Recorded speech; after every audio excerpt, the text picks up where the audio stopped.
Assalamualaikum warahmatullahi wabarakatuh. Perkenalkan, nama saya Muhammad Mukhairizal dengan NIM 257380112. Nah, pada video kali ini saya akan menjelaskan mengenai proyek UAS untuk mata kuliah kecerdasan buatan dengan judul Implementasi Algoritma Decision Tree untuk klasifikasi risiko penyakit jantung pada dataset Heart Disease dari UCI Cleveland.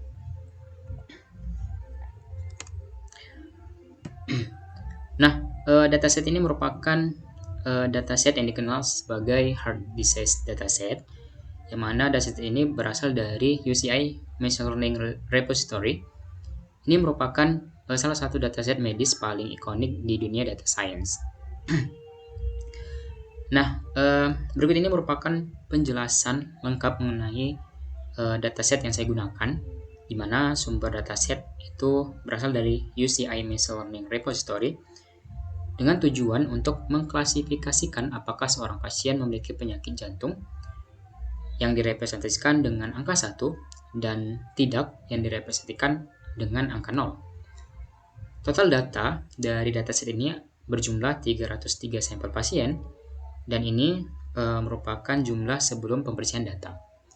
Kemudian karakteristik dari dataset ini berisi kombinasi data demografis seperti usia, jenis kelamin, dan hasil pemeriksaan fisik medis.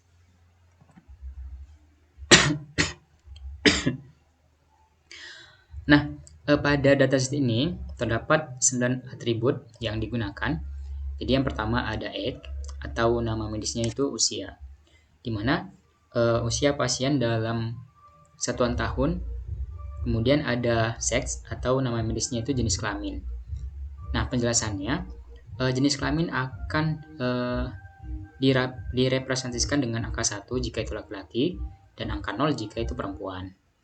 Kemudian ada CP atau chest pain type, di mana ini merupakan tipe nyeri dada dengan skala 1 sampai 4, dan nilai yang lebih tinggi biasanya menunjukkan rasa sakit yang lebih parah.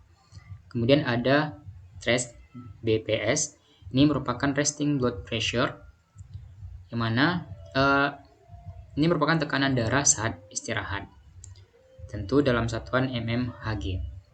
Kemudian ada COL atau dalam nama medisnya itu serum kolesterol. Ini merupakan kadar kolesterol dalam darah. Kemudian atribut selanjutnya ada FBS atau nama medisnya itu fasting blood sugar, yang mana ini merupakan kadar gula darah saat berpuasa, di mana jika lebih besar dari 120 maka itu dianggap sebagai tinggi ya. Kemudian ada RESTEC, yang mana nama medisnya itu resting electrocardiographic. Ini merupakan hasil rekam jantung atau EKG saat istirahat dalam skala 0 sampai 2. Kemudian ada atribut TALAC, yang mana nama medisnya itu max heart rate, yang merupakan detak jantung maksimal yang dicapai oleh pasien. Kemudian ada EXANG atau exercise endurance angina, yang mana ini merupakan nyeri dada yang muncul saat olahraga. Dan jika ada nyeri itu direpresentasikan dengan angka 1 dengan nilai ya, dan jika tidak itu direpresentasikan dengan angka 0. Kemudian ada target ya, yang mana ini merupakan diagnosis. Jika 0 itu sehat, dan jika 1 itu terindikasi penyakit jantung. Nah, selanjutnya, kenapa saya menggunakan algoritma decision tree? Nah, berdasarkan rujukan dari jurnal dengan judul Diabetes Prediction Using Machine Learning Algorithm. Nah, dalam penelitian ini, decision tree berperan sebagai salah satu algoritma supervised learning yang digunakan untuk membangun model prediktif, di mana decision tree berperan sebagai ekstraksi pengetahuan yang digunakan untuk mempelajari pola tersembunyi dalam data guna mengklasifikasikan pasien ke kategori diabetik atau non-diabetik secara efisien. Kemudian, decision tree berfungsi untuk fleksibilitas model, di mana ia berperan dalam model hybrid untuk menciptakan sistem klasifikasi yang lebih kuat. Nah, hasilnya, model decision tree menghasilkan akurasi sebesar 86% pada dataset yang diusulkan dalam jurnal ini. Nah, dari jurnal ini kita dapat bahwasannya terdapat beberapa keunggulan dari decision tree. Jadi yang pertama, decision tree itu mudah dipahami dan diinterpretasikan. Kemudian yang kedua, mampu menemukan pola tersembunyi. Kemudian yang ketiga, efisiensi dalam klasifikasi. Dan terakhir, decision tree memiliki keunggulan dalam visualisasi yang jelas.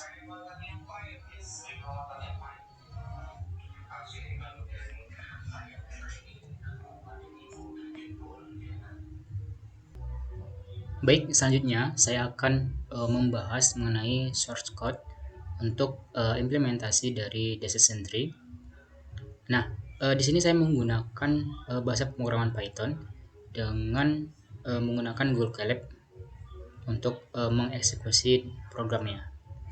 Nah, di awal kita mengimport library pandas dengan kita menginisialisasi menggunakan pd. Kemudian kita mengimport matplotlib.pyplot splt. Nah, di sini untuk kita gunakan sebagai membuat grafik ya.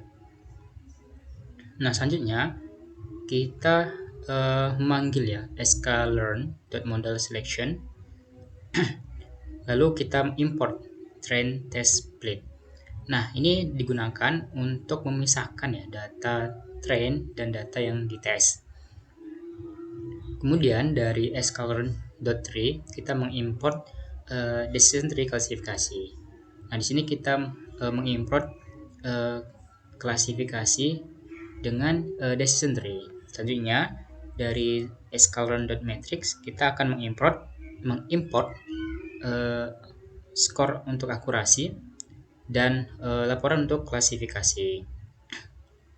Selanjutnya dari sklearn kita akan mengimport tree. Nah, pada awalnya kita akan mengambil data penyakit jantung dari link publik ya, di mana datasetnya itu kita ambil dari dataset heart disease dari UCI Cleveland. Nah, kita terlebih dahulu mendeskripsikan URL dari datasetnya. Nah, ini merupakan link dataset yang saya gunakan. Nah, selanjutnya karena datasetnya ini tidak punya nama kolom di file mentahnya, jadi kita definisikan secara manual. Di sini saya membuat nama kolomnya, di mana nama kolomnya ada 9 ya. Jadi ada X, Sex, CP, Trace BPS, Call, FBS, Restek, Talak, Exang, Outpick, Slope, CA, Tal, dan Target. Selanjutnya, kita akan membaca data, di mana kita akan menggunakan pd.read_csv untuk membaca data dari dataset pada link URL ini. Selanjutnya, kita akan membersihkan data, yaitu kita akan menghapus data yang kosong jika ada. Jadi dengan menggunakan fungsi .dropna, nantinya dataset yang datanya itu kosong akan dihapus. Selanjutnya, kita akan mengubah target agar menjadi klasifikasi biner, yaitu dengan nilai 0 itu sehat dan nilai 1 itu memiliki sakit jantung.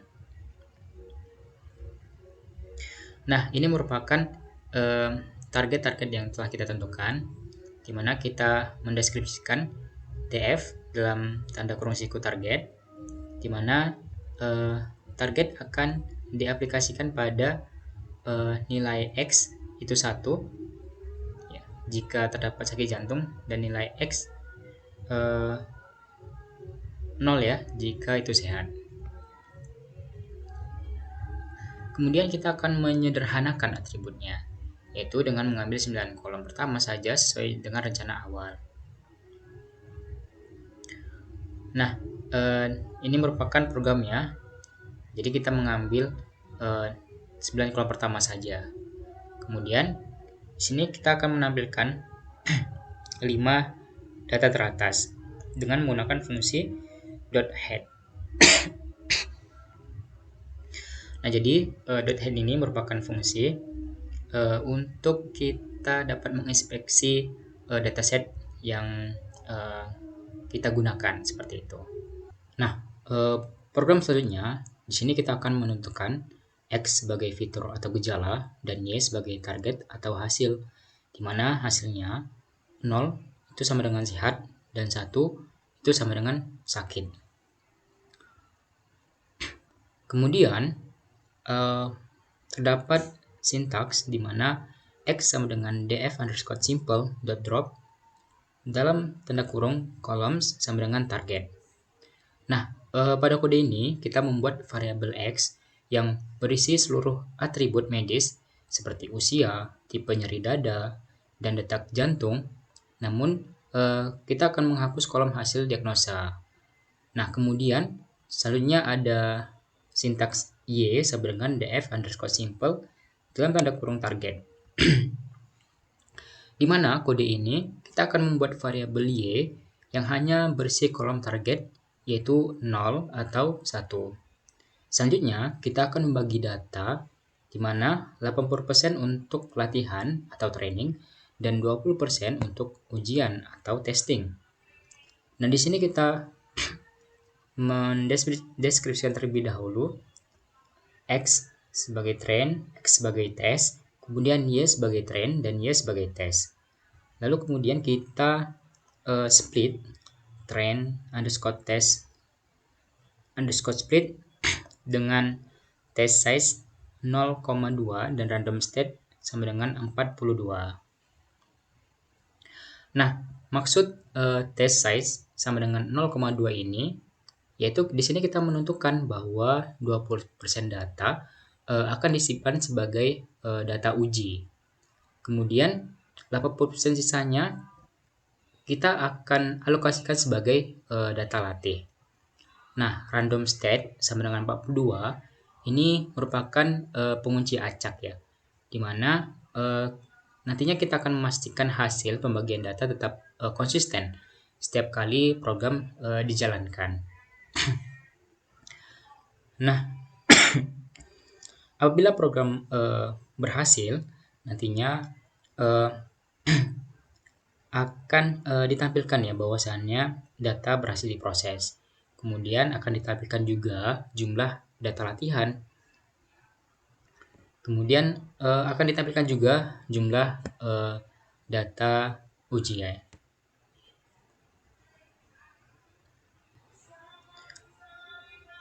Nah, pada program selanjutnya, di sini kita akan menginisialisasi model, di mana maksimum kedalaman itu 3 level. Nah, di sini kita membuat pohon hanya memiliki 3 tingkat agar mudah dibaca. Nah, kita awali dengan mendeskripsikan model jantungnya terlebih dahulu. Di sini terdapat decision tree classifier. Nah, di sini kita memanggil algoritma pohon keputusan, di mana ini berfungsi untuk memecah data yang kompleks menjadi serangkaian aturan sederhana, ya, atau biasa kita sebut dengan flowchart. Nah, di sini kita mendeskripsikan max underscore depth sama dengan 3 dan random underscore state sama dengan 42. Nah, maksud dari max underscore depth sama dengan 3 ini adalah pengaturan kunci ya, yang disebut dengan hyperparameter. Nah, di sini kita membatasi kedalaman pohon hanya sampai 3 tingkat. Kemudian maksud dari random state sama dengan 42. Nah, di sini kita memastikan ya, sama seperti yang telah dijelaskan sebelumnya, kita memastikan bahwa jika kita menjalankan ulang program, urutan pemilihan fitur saat membangun pohon akan tetap sama. Nah, selanjutnya tahapan kedua kita melatih model, yaitu dengan proses belajar. Nah, di sini kita mendeskripsikan dengan model underscore jantung.feed. di mana inputnya berupa X yang telah dilatih dan Y yang dilatih. Nah, jika telah dilatih, maka nantinya akan ditampilkan bahwa model decision tree telah selesai dilatih.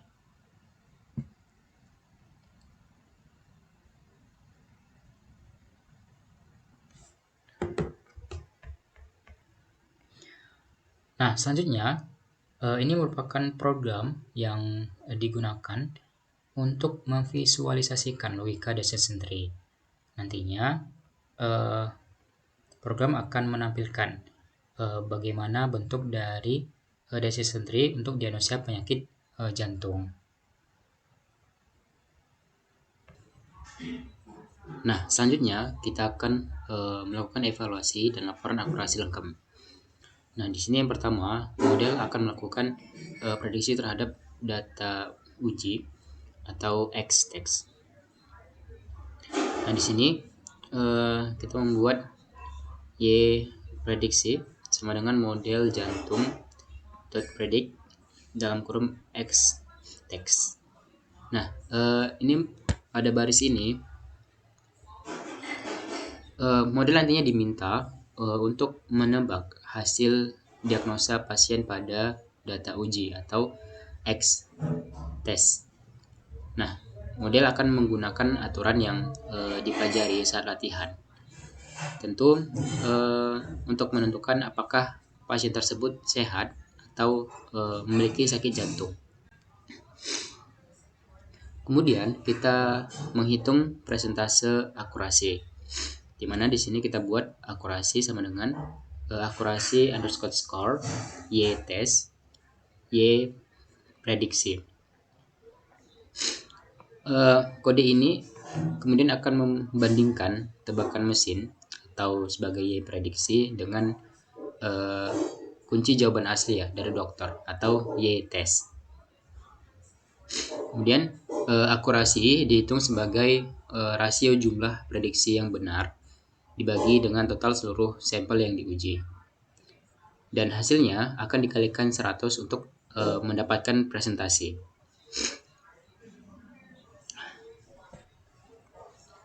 Kemudian yang ketiga, program akan menampilkan hasil dengan format yang diminta. Lalu kemudian yang terakhir, kita akan menampilkan ya laporan klasifikasi lengkap dengan menggunakan classification report. Tentu di sini nantinya akan ditampilkan analisis mendalam yang akan menampilkan seperti presisi, recall, kemudian EVA score.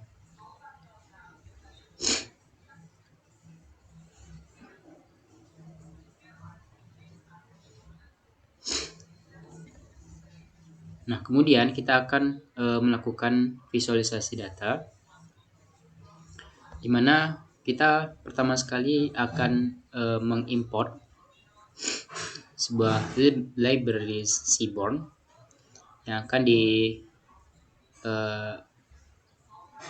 inisialisasikan dengan SNS. Kemudian kita akan mengimport matplotlib.pyplot splt, di mana ini memanggil library dasar untuk mengatur tampilan grafik ya, seperti ukuran bingkai dan judul.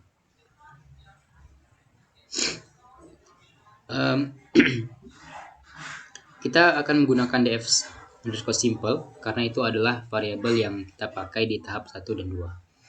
Di sini kita menggunakan plt.figure dengan fix size 10 dan 8, di mana ini menentukan ukuran gambar yang akan dihasilkan dengan lebar 10 inch dan tinggi 8 inch.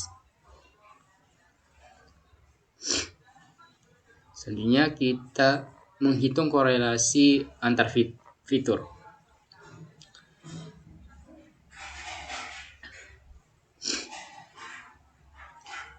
Nah, program ini adalah perintah inti untuk menghitung angka korelasi antar fitur. Jadi jika nilai mendekati 1.0, maka hubungannya akan positif kuat. Kemudian jika mendekati min 1.0, maka hubungannya akan negatif kuat. Dan apabila nilainya mendekati 0, maka tidak ada hubungan yang jelas antar dua fitur tersebut. Lalu kita nantinya akan menampilkan peta panas atau heat map, di mana pada perintah ini untuk mengubah angka-angka korelasi yang rumit menjadi peta warna yang mudah dipahami. Lalu di sini ada plt.title. Ini merupakan perintah untuk menampilkan judulnya, di mana judulnya nantinya peta korelasi fitur penyakit jantung. Kemudian plt.show. Ini akan menampilkan gambarnya ya. Nah, mungkin itu saja terkait penjelasan alur programnya. Nantinya kita akan mengeksekusi dan melihat bagaimana hasil dari program ini.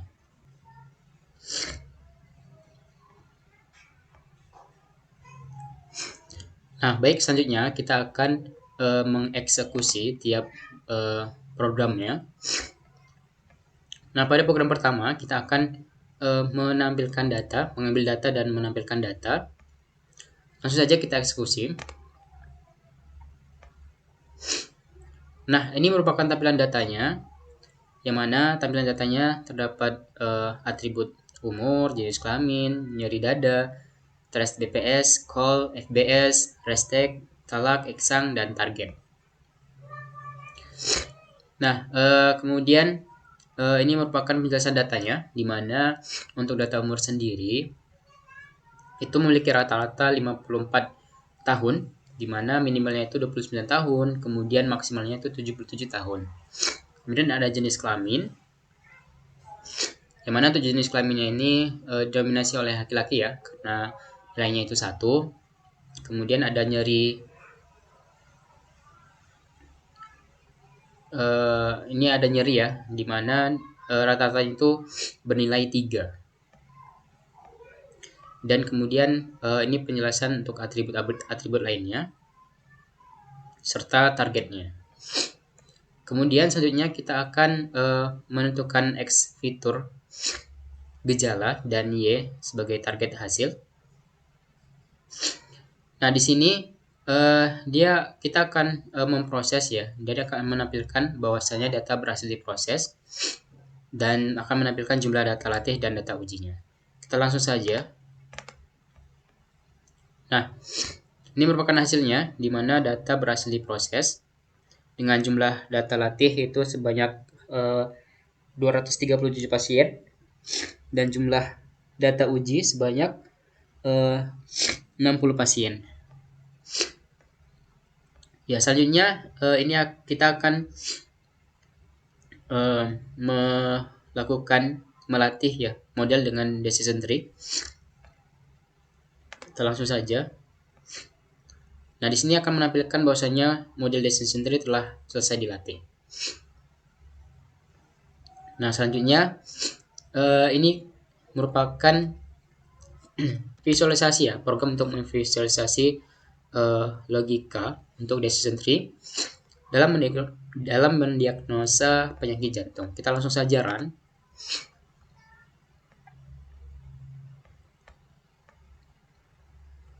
Nah, ini merupakan visualisasi logika decision tree dalam mendiagnosa penyakit jantung. Nah, ada pun penjelasan dari gambar ini. Nah, kita mulai dari akar masalah, di mana CP atau nyeri pada dada. Nah, jadi jika nilai nyeri dada pasien lebih kecil daripada 3,5, maka alur akan bergerak ke kiri atau warna oranye. Dan jika nilai nyeri dada lebih besar dari 3,5, maka alur bergerak ke kanan, yaitu warna biru.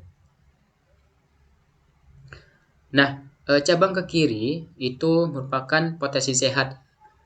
Jadi setelah nyeri dada algoritma akan memeriksa usia. Nah, untuk usia sendiri, jika usianya lebih kecil daripada 56 tahun, maka sistem akan memeriksa lagi detak jantung maksimalnya atau talaknya.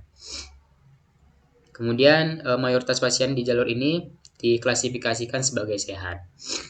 Nah, untuk cabang kanan itu merupakan alur untuk potensi sakit jantung. Jadi jika nyeri dadanya tinggi lebih besar daripada 3,5, maka algoritma akan memeriksa eksang. Nah, jika pasien mengalami angina saat berolahraga, yaitu eksangnya lebih besar daripada 0,5, maka jalur ini sangat kuat mengarah pada klasifikasi sakit jantung. Untuk kesimpulannya, jadi warna oranye di sini itu mewakili prediksi kelas sehat ya. Jadi semakin pekat warnanya, semakin tinggi pula keyakinan bahwa algoritma menyatakan bahwa pasien itu sehat. Kemudian jika warna biru, ini mewakili kelas sakit jantung, di mana semakin pesat birunya, maka semakin pasti pula diagnosa penyakit jantungnya.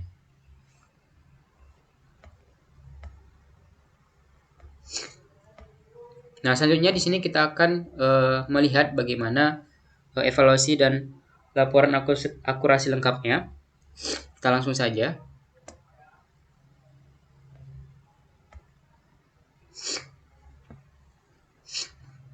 Nah, berikut merupakan akurasi lengkap dari datasetnya, di mana akurasi modelnya itu untuk mengklasifikasi jantung sebesar 73,33%, di mana ini berarti dari 60 pasien yang diuji, model berhasil menebak dengan benar sebanyak 44 pasien. Kemudian di sini ada precision, di mana ini menguji seberapa akurat model saat menebak. Nah, di sini untuk kelas satunya sendiri ini sebesar 67%. Kemudian untuk recall ini merupakan ukuran untuk mengukur seberapa baik model dalam menemukan semua data yang ada. Nah, di sini untuk kelas 1 itu sebesar 67%. Kemudian ada F1 score ya. F1 score di sini merupakan nilai rata-rata harmonis antara precision dan recall. Nah, jadi pada F1 score sini, jika angka mendekati 1, maka berarti model tersebut seimbang dan bagus performanya. Selanjutnya ada support, di mana pada hasil ini kita dapat melihat bahwasannya 36 pasien itu sehat dan 24 pasien itu memiliki penyakit jantung.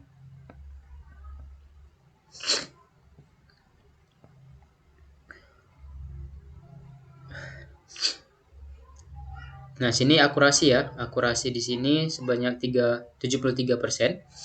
Kemudian ada macro average. Nah, macro average ini sebesar 0,72, di mana macro average ini merupakan rata-rata performa tanpa mempedulikan jumlah datanya. Kemudian ada weighted average sebesar 0,73, di mana ini merupakan rata-rata performa yang memperhitungkan jumlah datanya. Nah, jadi secara keseluruhan ya, model decision tree yang telah saya lakukan ini memiliki akurasi 73,33%. Dan model ini sudah cukup baik dalam membedakan pasien. Namun performanya lebih kuat dalam mengidentifikasi pasien yang sehat dibandingkan mendeteksi pasien yang memiliki penyakit jantung.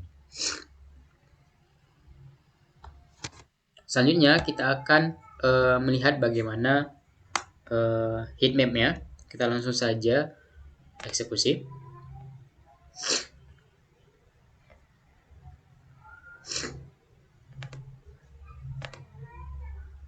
Nah, ini merupakan peta korelasi fitur untuk penyakit jantung, di mana untuk skala warnanya sendiri, jadi warna merah di sini ini menunjukkan korelasi positif kuat ya. Sedangkan warna biru ini menunjukkan korelasi negatif kuat.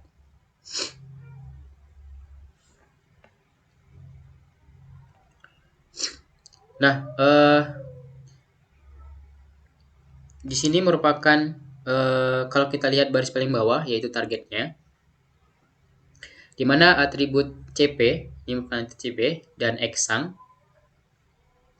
memiliki korelasi positif yang cukup kuat ya dengan hasil diagnosa penyakit jantungnya. Artinya, jika nilai nyeri dada meningkat atau pasien mengalami nyeri saat olahraga, ini akan menyebabkan risiko penyakit jantung juga akan meningkat. Kemudian untuk talak ya, untuk talak.